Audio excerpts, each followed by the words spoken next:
Good morning दोस्तों, आप सब कैसे हैं। उम्मीद करती हूँ आप सब अच्छे होंगे। मैं भी बहुत अच्छी हूँ। आप सभी का स्वागत करती हूँ मेरे इस चैनल जीवन एक सोच पे। दोस्तों को 2 दिन पहले मैंने एक टॉपिक छेड़ा था वर्चुअल ऑटिज़म के बारे में। बच्चों को कैसे हम स्क्रीन टाइम से दूर रखें, उससे क्या क्या नुकसान होते हैं। तो उससे रिलेटेड कुछ लोगों ने मुझसे कुछ सवाल किए, जिन सवालों का जवाब देना मैं बहुत ज़रूरी समझती हूँ। तो पहले उन सभी के सवालों का जवाब देना चाहती हूँ। तो चलिए, पहला क्वेश्चन आता है कि एक पेरेंट्स ने पूछा है मुझसे कि कैसे हम जानें कि मेरे बच्चे को वर्चुअल ऑटिज़म हुआ है और वर्चुअल ऑटिज़म एक्चुअली है क्या। तो दोस्तों, वर्चुअल ऑटिज़म एक्चुअली ये एक शब्द है। कुछ सालों से 2018 से रोमन के साइकोलॉजिस्ट उन्होंने ऑब्जर्व किया कि बहुत से पेरेंट्स अपने बच्चों को उनके पास लेके जाते थे और उनका मैक्सिमम जो है बिहेवियरल डिसऑर्डर देखा गया, जो कि बहुत सिमिलर रहा नॉर्मल ऑटिज़म के साथ में। लेकिन जब बहुत ज़्यादा स्टडी करने के बाद उन्होंने देखा कि नहीं, जो पेरेंट्स मैक्सिमम टाइम ये कंप्लेन करते थे कि मेरे बच्चे ने बहुत मोबाइल देखा है, बहुत स्क्रीन टाइम में रहता है, उसके बाद ही कुछ चेंजेस हम लोगों ने नोटिस किया है। तो उसके आधार पे उन्होंने इसका एक नाम दे दिया वर्चुअल मतलब देखना। ठीक है, वर्चुअल मीटिंग्स आजकल बहुत हो रहे हैं, एक दूसरे को देखना। तो इसीलिए वर्चुअल ऑटिज़म जो है वो एक बीमारी है ही नहीं, ये सिंपली एक शब्द को बनाया गया है। चलिए दूसरे क्वेश्चन की ओर जाते हैं। दूसरा क्वेश्चन एक पेरेंट्स ने मुझसे पूछा कि डॉक्टर, हम कैसे अपने बच्चे को इससे बचा सकते हैं। बच्चे को हम वो सारी चीज़ों से दूर कर दें जो उसकी इस बीमारी का ही कारण है, और उसकी इस बीमारी का कारण सिर्फ स्क्रीन है। तो हम बच्चों को जो टाइम स्क्रीन में देते हैं, टीवी है, मोबाइल है, वो सब हम कोशिश करें कम से कम दें उन्हें, और ना ही दें तो और भी अच्छा है। ना देना तो जैसे हमने उनको एक वरदान ही दे दिया, जीवन दूसरी ज़िंदगी ही हमने दे दी उनको। ठीक है, उनके साथ ज़्यादा से ज़्यादा वक्त बिताएं, उनको बाहर लेके जाएं, उनको नेचर्स के साथ हम एंगेज करें। ज़रूरी नहीं कि घर में सिर्फ माँ ही हैं तो माँ ही ये रोल निभाए। हर बच्चे की ज़िंदगी को सुधारने की जिम्मेदारी माता पिता दोनों की होती है। तो जिस समय पिता घर पे ना हो, माता उसके साथ वो सारा वक्त बिताए। एटलीस्ट वो कोशिश करे कि वो उसके साथ खेले, उसके साथ बातें करे, उसके साथ आंखों से आंखें मिलाकर बातें करें। एटलीस्ट वो कोशिश ही करते जाए, और कोशिश करते हुए उसे हार नहीं माननी चाहिए।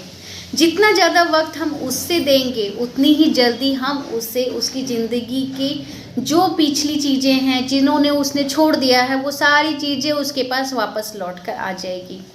ठीक है, रात को जब आप एक साथ सोने जाते हैं तो बच्चों के साथ स्टोरी टेलिंग करिए, बाहर खेलने जाइए, बच्चों को नेचर के साथ इतना इंगेज कर दीजिए कि बच्चों को आते जाते सारी चीज़ें नज़र आने लगे। समझ में आया। उसके बाद जो भी टाइम आप लोगों को मिलता है, आप आपस में क्लैपिंग करिए, आपस में उसके कोई शब्द उसके साथ बोलना शुरू करिए। मतलब एक बच्चे के साथ लिटरली आपको एक बच्चा ही बनना है। आप एक पेरेंट्स बन के उसको ट्रीट मत करिए।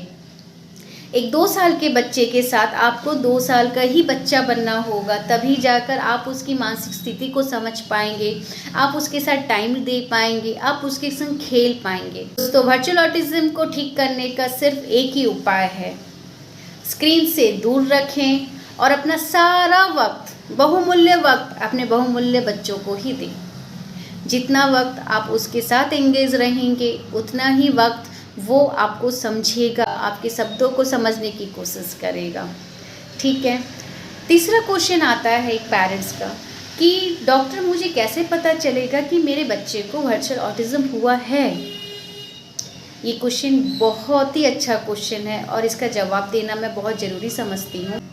अगर आप घर में नोटिस कर रहे हैं कि आपका बच्चा पहले एक आवाज़ में सुना करता था, लेकिन अब 5 आवाज़ दे रहे हैं तो भी वो ध्यान नहीं दे रहा है, उसकी कंसंट्रेशन कहीं ना कहीं ब्रेक हो रही है, वो हमेशा कुछ ना कुछ मूवमेंट्स करने लगता है, हमेशा राउंड राउंड घूमता है, या जो चीज़ें वो पकड़ना चाहता है वही चीज़ वो पकड़ेगा। जब तक वो पकड़ेगा नहीं, वो कुछ भी नहीं कर पाएगा, उसे बहुत जल्दी गुस्सा आएगा, इरिटेशंस होगी। ठीक है, तो ये कुछ लक्षण होते हैं जिससे हमें पता चलता है कि हमारा बच्चा नॉर्मल से कुछ तो डिविएट हुआ है। और सबसे बड़ा चीज़ होता है कि जब बच्चे के पेरेंट्स कहते हैं कि ये पहले बोलता तो था, कुछ ना कुछ तो बोलता था, पर एकदम साइलेंट हो गया है, अपने में ही रहता है, खोया खोया सा रहता है, जितना भी इसे आवाज़ दो बिल्कुल रिस्पॉन्स नहीं करता। तो ये सबसे इम्पॉर्टेंट साइन होता है, that is the deviation of attention. जिस उम्र में बच्चे को कहीं से भी साउंड आने से, उसके नाम से बुलाने से बच्चा पलट कर देखता है, लेकिन 5 आवाज़ देने के बाद भी बच्चा अगर नहीं समझ रहा है, दैट मीन्स आपको इमीडिएटली अपने नियर बाय डॉक्टर के पास जाके उसको एक बार दिखाना चाहिए। दोस्तों, बीमारी चाहे कोई भी हो, उसका निराकार सिर्फ और सिर्फ पेरेंट्स के पास ही होता है। डॉक्टर एक साधन है, ठीक है। जिस तरह हमें कहीं जाना होता है तो हम गाड़ी लेते हैं या बाइक लेते हैं या बस या ट्रेन, लेकिन जाते तो हम खुद ही हैं। तो ज़िंदगी की इस यात्रा में भी आपको ही अपने बच्चे के साथ चलना है। हम सिर्फ डॉक्टर के भरोसे या मेडिसिन के भरोसे अपने बच्चे का ट्रीटमेंट नहीं कर सकते। यकीन मानिए, आप बच्चों को जितना वक्त देते हैं उतना वक्त कोई भी नहीं दे पाएगा। वर्चुअल ऑटिज़म का सबसे इजी तरीका है ठीक करने का, avoid and avoid screen time. जिस उम्र में हम बच्चों के साथ खिलौने में खेला करते थे, हमारा ज़माना हुआ करता था, आज वो छोटे छोटे नन्हे नन्हे बच्चों के हाथ में मोबाइल होता है। लेकिन क्या ये सही समय है? नहीं है। हमें इससे बचना होगा। हमें इससे जिस तरह हो सके, जितना हो सके उससे दूर लेना ही होगा। ये कोई भी एक साधन नहीं है अपने बच्चों को सुविधाएं देने की।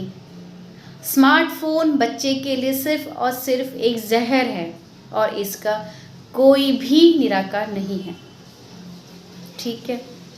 दिमाग को अगर विकसित करना है तो सबसे पहले उसके हाथ से वो सारी चीज़ें ले लीजिए जिसने उसके दिमाग को खोखला बना दिया है, अविकसित कर दिया है उसके दिमाग को। और ये काम 24 घंटे वही कर सकता है जो बच्चे के साथ 24 घंटे रहता हो, यानी कि उसके माता और पिता खुद, ठीक है। एक लास्ट क्वेश्चन का मैं जवाब देना चाहूँगी। एक पेरेंट्स ने मुझसे पूछा, क्या 2 साल से कम बच्चे को ही ये प्रॉब्लम होती है? क्या 2 साल से बड़े बच्चे को हम मोबाइल दे सकते हैं? मैं कहूँगी नहीं। बच्चे को मोबाइल देना ही क्यों है, चाहे वो 2 हो, 5 हो, 10 साल हो।